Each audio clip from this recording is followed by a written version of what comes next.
guys, it's Emma or Sunrise Sims. Welcome back to my channel for another community lot build.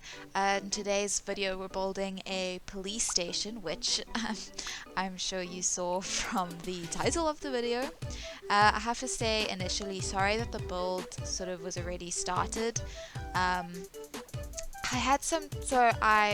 Before I do, especially a community lot build, I usually plan it out, I lay it out, I play around with a couple things.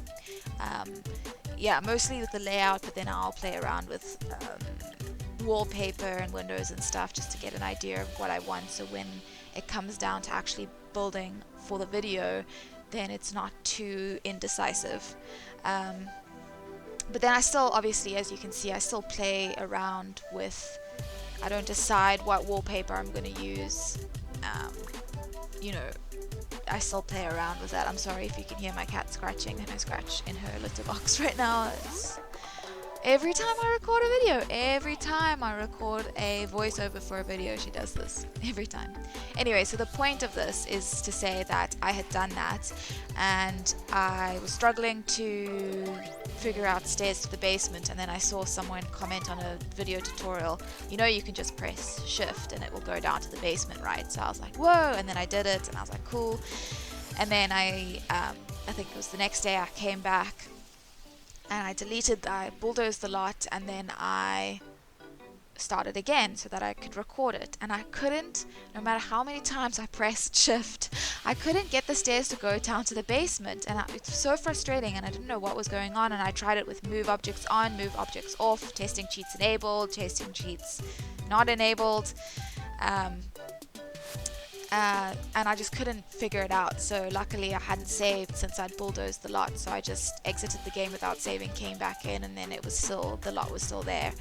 So I bulldozed everything sort of on the second story, but I kept the basement and I kept the stairs and I kept the first story. So that's why it's sort of already started by the time we get here. It was just the most irritating thing ever. But yeah, this build was... It wasn't as fun as I expected it to be. It was still fun, don't get me wrong. I still enjoyed it, and it was still a challenge, and I just find challenges fun. But how do I say this without sounding like I'm not complaining. It's just like something like the Bohemian speed build that I put up on Thursday. There's so much you can do with that decor-wise and clutter-wise. There's just like so much to do, and you can play with colors and you can put plants everywhere, and it's just, a police station is not an exciting place to be. There's not a lot of decor in a police station, and I wanted it to be realistic. I didn't want to come in and put like paintings of, like, a lot of the paintings that I have in this game, or the posters that I have in this game, are like beautiful women. I mean, I'm sure you saw in like my salon build and stuff, it's just like, it would look so out of place in a police station. So there wasn't like a lot of stuff that I could decorate with. Again, I got most of it from Around the Sims, or most of the sort of police station features, like I got from Around the Sims 3. If I remember, I think I wrote it down somewhere to remember to do this, but I'll link the set down below. So there is like a sense of realism in that. Like, there's some really cool things, like the thing that people take their booking photos in front of. Like, I don't know what to call it. That kind of thing, and the police station sign out front, and I'm not going to remember anything else now. A certain type of like interrogation light, a fingerprinting station, all that kind of stuff is obviously in this build, and that was really cool.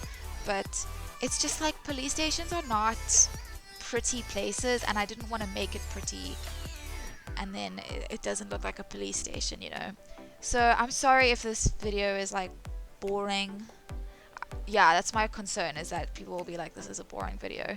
But listen, if you want to just skip right ahead to the screenshots, of which there are a lot, I will put a timestamp in the comment section. I'll pin a timestamp to the top of my comment section, so you don't have to like, if you don't feel like, because this is quite a long video as well, and it would have been so much longer, but I cut a lot of it out, a lot of my scrolling stuff, a lot of, I didn't even record myself. I pulled out a whole bunch of decor and stuff at one point. I didn't even bother recording that.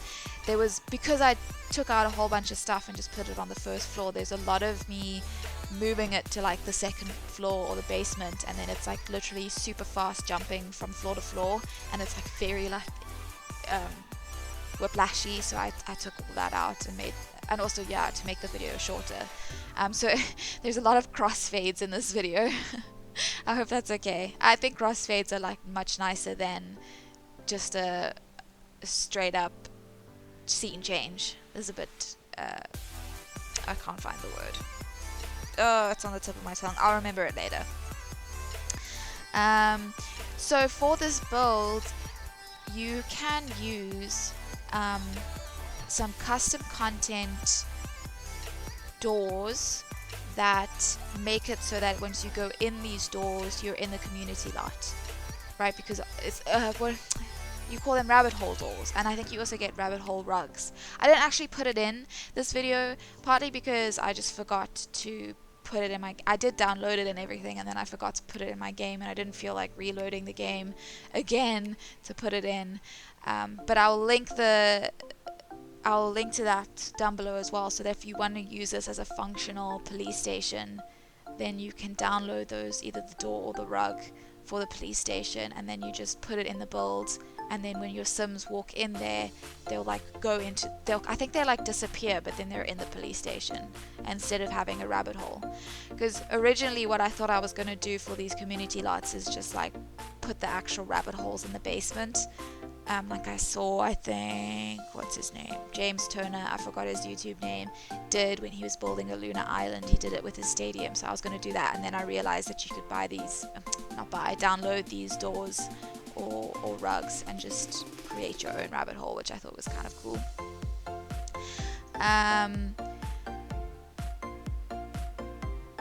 I wanted to say that I know my mic sucks. It's the static on the mic is pretty bad. I realized that. I've been noticing that. I mean, I've noticed that from the beginning, but for a while I thought it was possible. But now that I have a whole 20 subscribers, you know, I'm on the up and up, I thought I'd improve my equipment. So I did order another mic. I'm not sure if my mic's the problem or if it's the mic jack in my computer. So to potentially solve either one of the problems, I ordered a microphone online that plugs into your USB.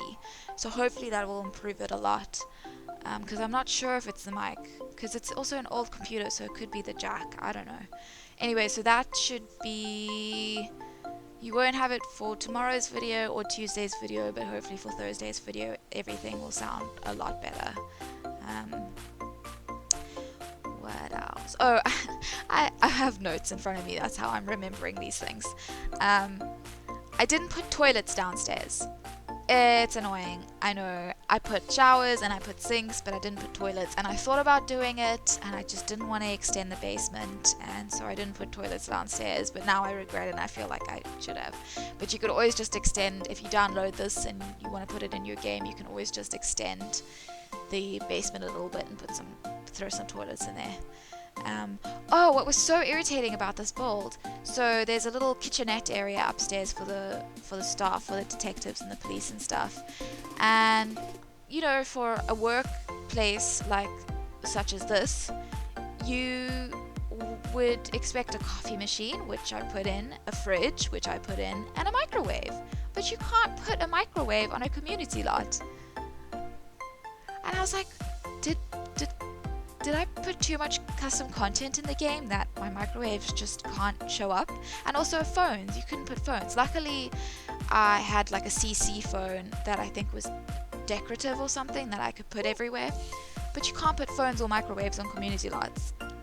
And I was so confused, and I was like, I actually spent some time on the internet trying to figure it out, and then I went into my game out of edit town and into the game, and my microwave's back, and then I just realized, okay, you actually can't put microwaves on community lots. So I wish there was a microwave in this little kitchenette, but there isn't, and that's very annoying, but okay. What else?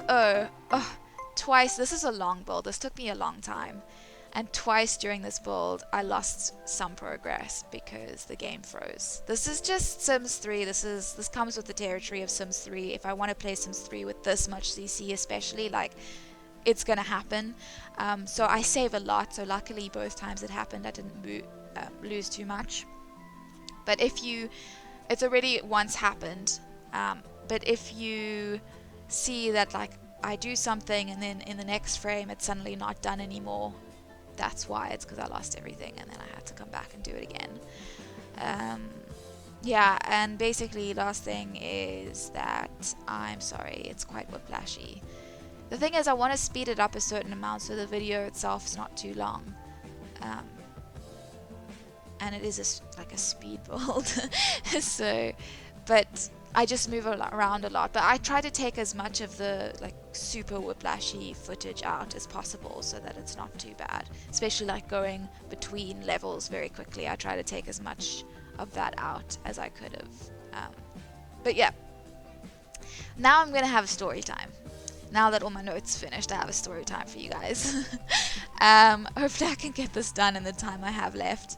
I've already been talking for 11 minutes. Anyway, so this was probably one of the most exciting stories I could tell up until recently, but the new most exciting story will come up in a future video. So it was my friend's birthday. Okay, let me start by saying that South Africa is not a safe place. It's not a great place. There's a lot of crime in South Africa. You have to be so careful, and I'm very naive, and I've been actually just very lucky that nothing terrible has happened to me yet, because I've put myself in some seriously dodgy situations, especially for South We Anyway, so this was my near crime experience, by the way. So it was one of my friend's birthdays, and we went out clubbing and stuff with him and two of my other guy friends, and he got, of course, absolutely wasted, and I was designated driver that night. So the other two friends that we were with, they went off to the fast food place down the road to get some food. And so I took the drunk one and put him in my car and drove down the road to meet them so that we could all go home. And he was wasted. So we pull into the side street next to the gas station with the fast food joint, and he starts, what's the word? It's late at night, so my vocabulary is terrible. But he starts looking like he's gonna vomit. So I lean over, open the passenger side door, throw him out. He falls into the pavement, he throws up a little bit. I'm like, cool. I get up, I go around, put him back in the car, and sit back there. And then, without warning, he projectile vomits in my car, all over everything, all over himself, over my dash, all over the seat, everything. It was disgusting. So I proceeded to spend the next, 20 minutes, half an hour trying to clean him up. Now my other two guy friends don't want any part of this. They just stand there and watch me. I have to go borrow paper towel and stuff from the gas station attendants, and I going buy a packet from the store and try and clean up as much as possible. And then I just remember, because he'd thrown up all over himself, so it was all over his pants, and I still had to take him home, and I didn't want him to get back in my car with his disgusting pants on, so I had to take them off. And I tried to ask my other guy friends to do it, but this was back then when I don't know if it was a thing anywhere else, but this was a thing in America. It was no homo. It was all about not looking gay or whatever, because that's so horrible. I know that doesn't fly in 2019, but this was quite a few years ago. So they were like, no, we don't want to help you take off his pants, that's gay or whatever. So dumb guy friends. So I'm in the middle of the road trying to take off his pants, and there are like people up the road watching this, laughing their asses off at what's happening, and my two friends aren't helping me. And then they decide, no, we don't want to lift home anymore because your car is covered in vomit, so you just take him home by yourself. So I'm like, okay, now he doesn't live in exactly the nicest place in Cape Town. I would consider his area a dodgy area, and now it's probably about 1 o'clock in the morning. But whatever. And for that night I had a curfew. I didn't always have a curfew, but that specific night for some reason my mom gave me a curfew. So I had to call her and say, look, I'm gonna be late because this happened. Anyway, so I take him home to this dodgy area by myself. He's completely out of it. And I have to get him into the house. Now I pull up, I let myself into his like front gate, because all houses in South Africa have walls around their property, so you always have like a front gate to get into the property first. So I get into that gate pretty easily, it's not locked or anything, and I go and I hear a TV and I knock on the door and I'm like, hello, can someone let us in please, hello. I knock. No one comes to answer the door. So I try the front door, it's not opening. And then I go around to like the back part of his house, and I can see through the door that there are like keys on the table. And I think at this point I called one of the other friends that I had been with, and I said, who sort of know his house better, and I said, look, there are keys. And he says, no, you're gonna have to basically break in and get those keys. So I managed to jiggle, I don't even know what I did, but I jiggled the door in some way, and I basically break into his back room in his house, and I get the keys finally. And now while all this is happening, I keep going back outside to my car to check that he's fine, that he's still like alive. And his dog keeps running up the road, 2 o'clock in the morning in this dodgy area, and I'm running up the road, okay, like I think this happened about 3 times, trying to get this dog to come back inside, all while trying to break into his back room. Anyway, eventually I break in, I get the keys, I open the front door, and I go and fetch him, and I lug this guy into his house, and there was someone in there the whole time who just ignored me for some reason. It was like his sister's boyfriend or something. So anyway, I bring him inside, I change his top, I put him to bed. I'm like, cool, I've survived the night, it's time to go home. Message my mom, tell her I'm on my way. Leave the dodgy area. And then literally like 5 minutes away from my house, I'm driving along what we call the main road, which is obviously like one of the main roads in the area. And I come to a red light. Now normally in South Africa you don't have to stop for a red light at like 3 o'clock in the morning.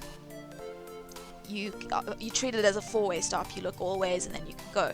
But this specific red light had a traffic camera, so I didn't want to go through the red light because I would possibly get caught. And then I could probably talk down the fine and be like, hey, it was 2 o'clock in the morning, and then I would talk down the fine and that would be fun, like, okay. But it's such a loss to go all the way to the city center and do that, so I just didn't feel like it, so I stopped. And I'm sitting in my car and la-da-da-da-da, and I look in my rearview mirror, and there are 3 guys approaching my car, 2 coming around the driver's side and 1 coming around the passenger side. And I look in my rearview mirror and I look at this, they're in the road behind my car. And I look at this and I go, now guys, I'm very naive. And I'm a very slow reactor. It's terrible. I have a problem. So I look at my rearview mirror and I go, that's weird. And I don't do anything, I just sit there. I just go, that's weird. I wonder what these guys are doing. And then, sitting there, I don't even know. And a guy on a motorbike pulls up, and my window's a little bit open, and he pulls up next to me, and he goes, drive now. And I'm like, what? And then at that time, anyway, the light goes green. So I'm like, okay, la-da-da-da-da. And I drive the rest of the way home. And then this guy on the motorbike follows me all the way home. And I stop to open the gate for my car. And he pulls up beside me again. He was like, don't you ever stop at a red light at this time at night. Do you realize what could have just happened? And still I was like, huh? What could have just happened? And it wasn't until a couple days later, when I really thought about it, I was like, I was about to be hijacked or something. Like, these guys were going to come and take my car from me, or they were just going to take me.